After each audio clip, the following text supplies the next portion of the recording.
Every generation feels like it knows so much more than the next, until now. Well, let's face it, this digital generation is just a lot more connected than many of us have ever been. Good morning, Kentuckiana's Kelsey Starks is with us tonight. She went straight to the source, your kids, for a crash course on the apps they are checking out. You need to know about them here on 11 at 11.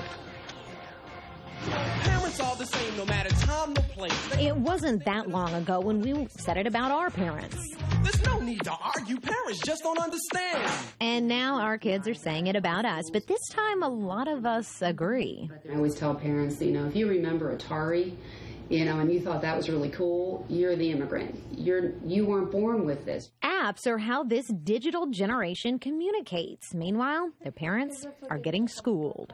I feel like I've had to backtrack just to keep up with. Kelly Van Zant tries to keep up with her 4 kids, ages 14 to 21, online. And just when she had Facebook figured out, they've moved on to Twitter and more. Did Facebook stop being cool when us parents got on it? Pretty much.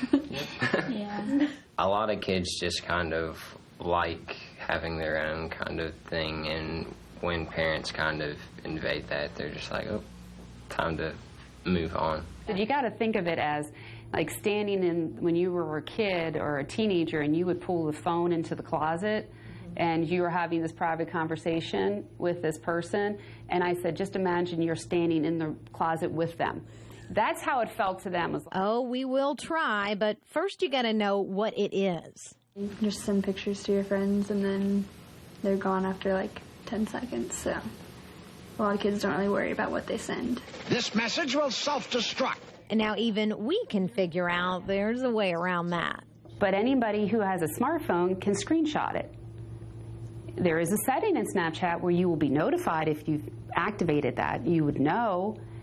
But if you're sending an improper photo, risque photo, something that you don't want to be shared, you think that person's going to only share it and keep it with them, they screenshot it, they own it. When it comes to sharing pictures, it's Instagram, and for videos, they are on Vine, 6-second videos that are all public. It doesn't take long if you're looking to come up with some hashtags that are more, I don't want to say sexual or porn, but it can get there fast. Apps like Kik let you text message without using the phone and using the internet instead, which means you won't see the messages even if you search the phone. And there are other apps that make sure what you see on here stays a secret. And there's even apps that are secret apps that look like just your normal, like a calculator or something that they can use. It looks like a calculator, and even if you click on it, appears to be a calculator, but then if they put a code in, it's a whole different. I just learned about that last week. 71% of teenagers say they have done something to hide what they're doing online. And although they don't want you to see it, a lot of strangers are. But there's a way to use all this sharing to your advantage, too. Kelly follows all of her kids online and their friends. And their friends, that means she can see what they're doing and when. Just imagine that when you were a kid. She said if they were laughing, you don't need them because they're not good friends. Goes to show a little understanding can go a long way. Kelsey Starks, WHAS 11 News. And by the way, we want to tell you about this very interesting meeting coming up. Operation Parent is a local resource for parents to get help on various teenage issues. Tomorrow night, they're going to be hosting a forum about apps and social media for JCPS parents, and it's from 6 to 7:30 p.m.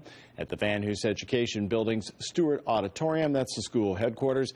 They have other workshops for you as well, and we've linked you up to much more information on our website at WHS11.com.